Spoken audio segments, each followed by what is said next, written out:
Okay, so you know that feeling, right? When you're cruising through your English textbook, like no problem acing those grammar quizzes. Yeah. You even get all the slang everyone's using. Yeah. But then you actually try to, speak. Yeah. And it's like suddenly your brain just hits this massive wall. Mm-hmm. Like all those words you studied, they're just stuck. Totally. And you're right back to square one. That's so frustrating. It is so frustrating, Yeah. right? And you're not alone. Like think about Alex's story. Remember them getting totally tongue-tied in that coffee shop. Mm-hmm. They knew what they wanted to say. They had the words. They had the words, but just couldn't get them out smoothly. It happens to the best of us. It really does. It's like stage fright, but for everyday conversations. Exactly. And that's exactly what we're diving deep into today. That gap between knowing English and actually, doing English, speaking it confidently. Bridging that gap. So we've got through tons of research articles, books, all sorts of stuff Yeah, a lot of material. to bring you the most effective strategies to really overcome that hurdle and finally just speak English with real confidence. Yeah, and it's not just about repeating the same old basic advice we all know. Right. It's about understanding why these techniques work and how you can actually use them, Yeah. no matter your level. So no matter if you're just starting out or you've been at it for a while, There's something here for everyone. we're aiming for real, tangible progress that you can actually see and feel. Absolutely measurable improvement. Okay, so one of the most fundamental things we came across, and it might seem super obvious, Right. is to start with simple sentences. Keep it basic. Keep it basic, yeah. Yeah, but I bet if you've been, struggling with English for a while, you're probably thinking, really? Won't I sound like I'm talking to a child? Yeah, like, come on, is this really the best advice? Exactly. Like, is this going to actually help me? Yeah, And it's a totally valid concern. yeah, But the thing is, our brains learn these complex motor skills like speaking. Oh, it's skill. It is a skill. It's a complex motor skill, and we build fluency in stages. Step by step. So starting with those simple sentences, it lets you master the basics without overloading your brain. So you're not thinking about a million things at once, Right. You get comfortable just putting words together in a correct way. like building blocks. Yeah, building a solid foundation of confidence. So it's like before you can run, you have to learn to walk. That's a great way to put it. Yeah, and our sources actually gave a really cool example for this. Oh, yeah. What was it? They used the example of describing a daily routine. It makes sense.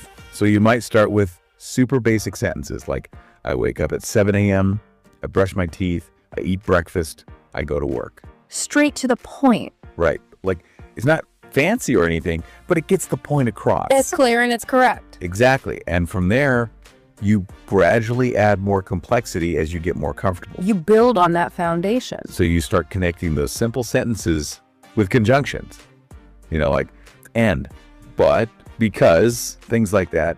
So instead of separate sentences, Yeah. you start linking them together. So you might say something like, I wake up at 7 a.m., then I brush my teeth and have breakfast before going to work. Yeah, that's already starting to sound more natural. Right. It's smoother and you're naturally adding more detail. You're expanding on those basic ideas. And eventually you can get to a point where you can express the same routine with like way more nuance and more advanced vocabulary.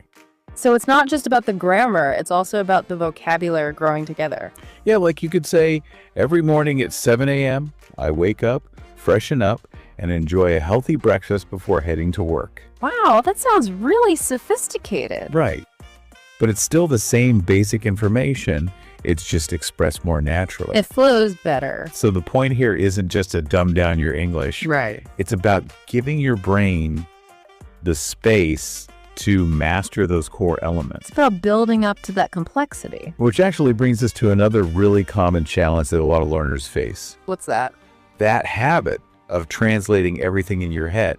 Oh, yeah, that constant mental back and forth. And Alex actually mentioned this in their story. They said, yes, that's totally me. I'm always translating. And by the time I figured out the English, the conversation has moved on without me. And that's the problem, right? Yeah, it's like having a middleman in every single conversation. Slowing everything down. It just makes it impossible to keep up. It's exhausting, too. Oh, absolutely.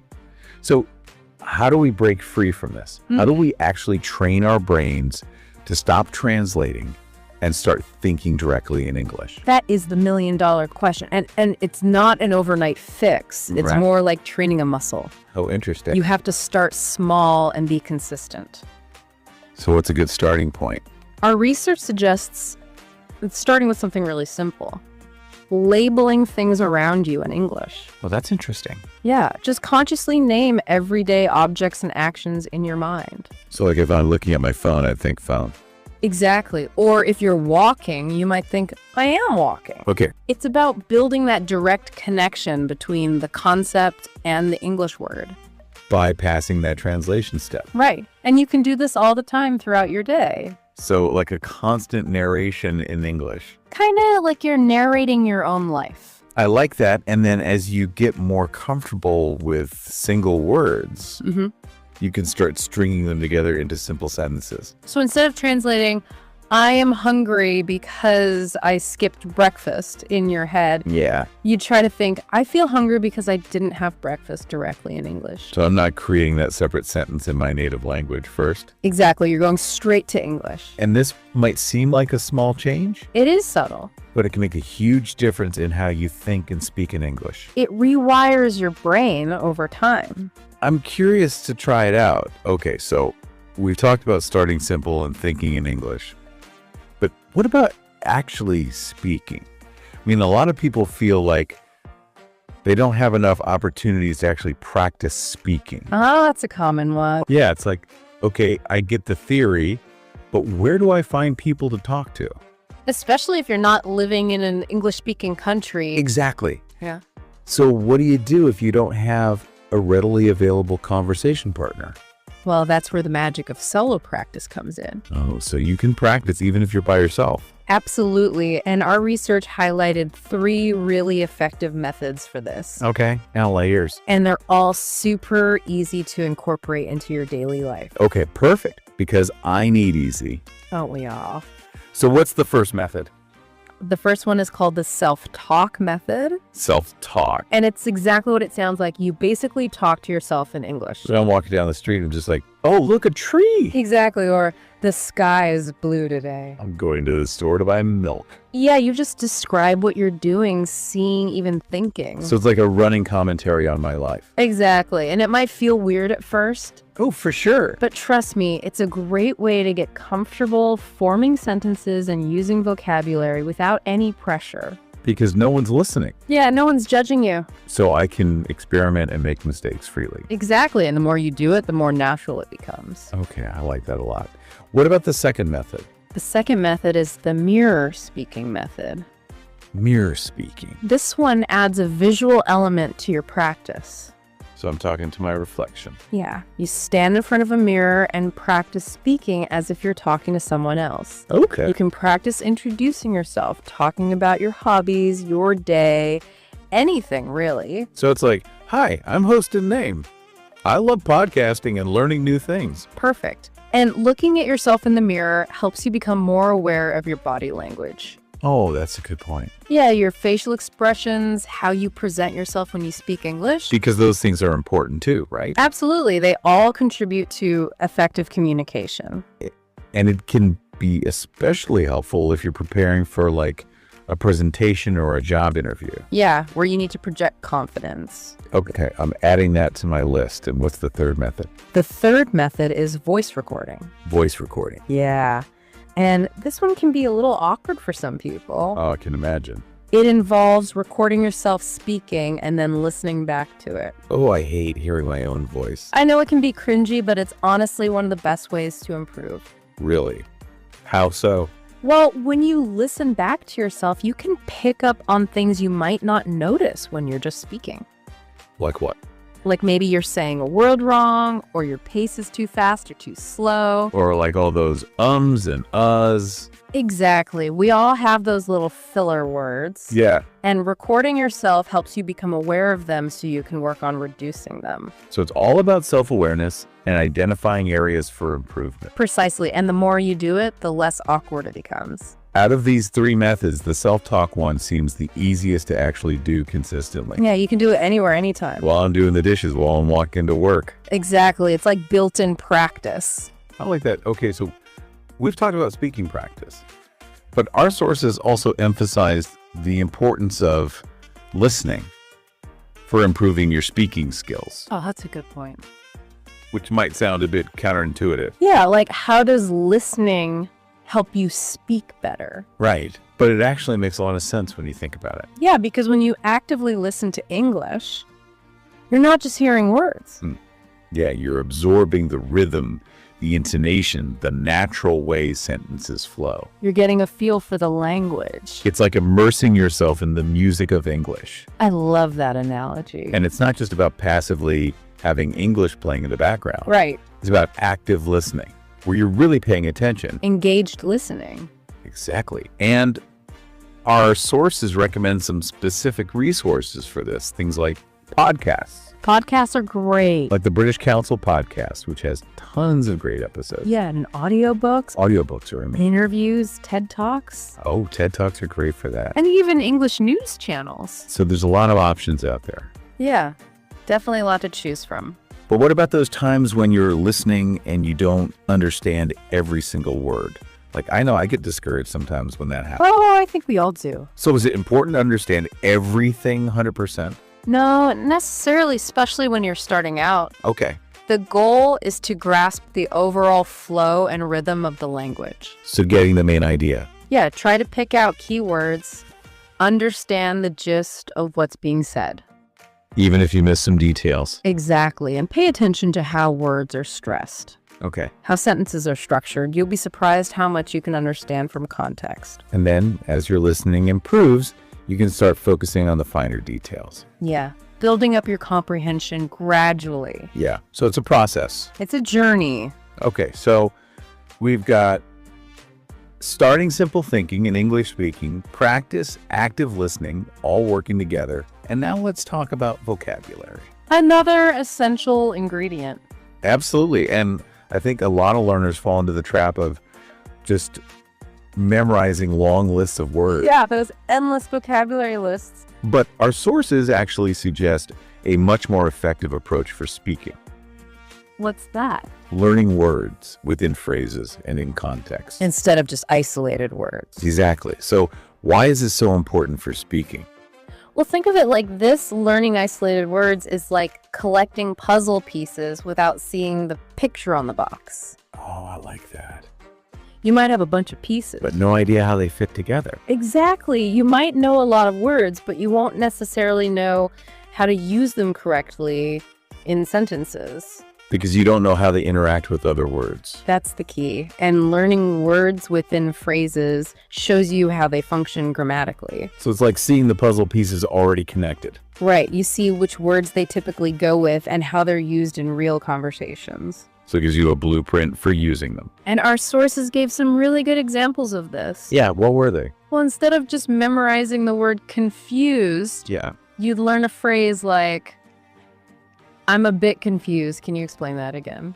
Oh, So you're not just learning the word, you're learning how to use it in a real situation. And it's a phrase I can actually use. Exactly. And instead of just learning excited, you could learn, I'm really excited about the trip next week. So I'm seeing it in action. Right. You're learning the word along with other relevant words like trip and next week. Which makes it much easier to actually use it in a sentence. Exactly. And this approach just makes speaking so much smoother because you're not trying to construct sentences word by word. Yeah, it's like having pre-made building blocks. Exactly. And it makes you sound more natural and fluent. Okay, I'm sold on that one. But what about pronunciation? Pronunciation is crucial. Yeah, even if you have a great vocabulary, if people can't understand what you're saying, it defeats the purpose. And English pronunciation can be tricky. It can be a beast. With all its different sounds and rules. Yeah, so many exceptions. So our sources actually highlighted a really cool technique for this called shadowing. Shadowing. Oh, I love shadowing. What is that? So shadowing is basically listening to a piece of spoken English. Okay. Could be a sentence or short audio clip, anything really. Okay. And then you repeat it almost simultaneously with the speaker. So like I'm their shadow. Exactly. You're mimicking their pronunciation, their intonation, their rhythm. So if the speaker says, I love watching movies on weekends, Yeah. I'd repeat, I love watching movies on weekends. Right after them. Exactly. Trying to match them as closely as possible. And what are the benefits of this? Well, it trains your ear to hear those subtle nuances of English pronunciation. Okay. And it trains your mouth to actually produce those sounds. So it's a double whammy. Yeah, it's like a workout for your pronunciation muscles. And where can people find good audio materials for shadowing?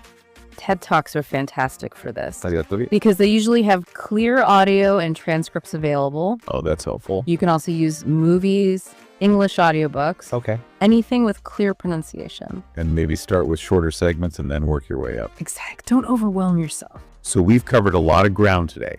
Starting simple thinking in English speaking, practice active listening, vocabulary, building pronunciation.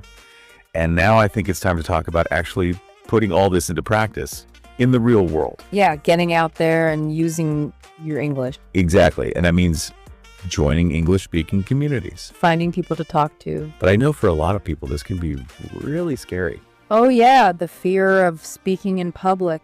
It's like stage fright, but for English. And the fear of making mistakes in front of others. Or feeling like you're not good enough. All very common concerns. So how do we overcome that? Well, the key is to start small and find environments where you feel comfortable. So baby steps. Exactly. And our sources suggest a few great options for this. Okay, what are they? Well, online forums are a good starting point. Like Reddit? Yeah, Reddit, Quoras, those kinds of places. Okay. They often have English language communities where you can participate in discussions. So it's more of a written format. Yeah, you can take your time to think about your responses. Less pressure. Exactly. And there are also English-speaking groups on platforms like WhatsApp or Telegram. Oh, I didn't think about that. Where you can interact via text or even voice messages. And you can find groups based on your interests. Yeah, like book clubs, movie discussions, Yeah. anything you're passionate about. That's cool. And then there are language exchange apps Oh, yeah, those are great. like Tandem or HelloTalk. Where you can connect with native English speakers who are learning your language. So you help each other out. Exactly. It's a win-win situation. So these online spaces are good because they're less intimidating than face-to-face conversations. Yeah, you can ease into it at your own pace. And it's a supportive environment where everyone's learning Exactly. Mistakes are encouraged. because they're seen as opportunities to learn. Right. It's all about progress, not perfection. And as you get more comfortable, you can gradually step outside your comfort zone. Yeah. Maybe try voice calls or even video chats. So it's a journey of building confidence. And finding your voice in English. And this brings us to the final and probably most important piece of advice. What's that? Don't be afraid to make mistakes. Oh, this is so crucial. It is, and I think it's something that holds so many learners back. Yeah, that fear of making mistakes. Because we don't want to sound stupid or embarrass ourselves. It's natural, but it's also a major roadblock. And Alex actually brought this up in their story. They said, Sophie, what if I embarrass myself by making mistakes? A very valid fear. But the thing is, everyone makes mistakes. Even native speakers. It's part of the learning process. It's how we grow. So we need to shift our perspective on mistakes. Instead of seeing them as failures, Yeah. we need to see them as valuable learning opportunities. Because every mistake is a chance to learn something new. To identify a gap in your understanding and fill it in. It's like those aha moments. Exactly. And the more mistakes you make, The more you learn. the faster you progress. So embrace those mistakes. Wear them as badges of honor. And remember, the goal of communication is to be understood. To connect with others. And a few little mistakes here and there won't stop you from doing that. Not at all. So let's recap all those amazing strategies we've talked about today. Okay, fire away. Start with simple sentences to build that strong foundation. Keep it simple. Train your brain to think directly in English. Cut out the translator. Practice speaking every day, even if you're alone. Talk to yourself. Listen actively to absorb the rhythm and flow of English. Immerse yourself in the language. Expand your vocabulary by learning words within phrases. See the bigger picture. Use the shadowing technique to fine-tune your pronunciation. Be a vocal chameleon. Join English-speaking communities to practice and connect. Find your tribe. And most importantly, embrace those mistakes as part of the learning process. Mistakes are your friends. It's a lot to take in, but if you apply these strategies consistently, you will see results. You'll be amazed by how much progress you can make. And how much more confident you'll feel speaking English. So just like Alex, hopefully you're feeling inspired and ready to take action. I hope so. So as you go about your day, I want you to think about this. What's one small, manageable step you can take today to actually practice your English? Yeah. What's one thing you can do right now? And how might doing these things consistently open up new opportunities for you? New connections, new possibilities. Yeah. Think about the possibilities. It's time to break free from that fear and start speaking English with confidence. The world is waiting to hear your voice. And that's a wrap for our deep dive today. Thanks for joining us. It's been a pleasure as always. Until next time, keep practicing and keep learning.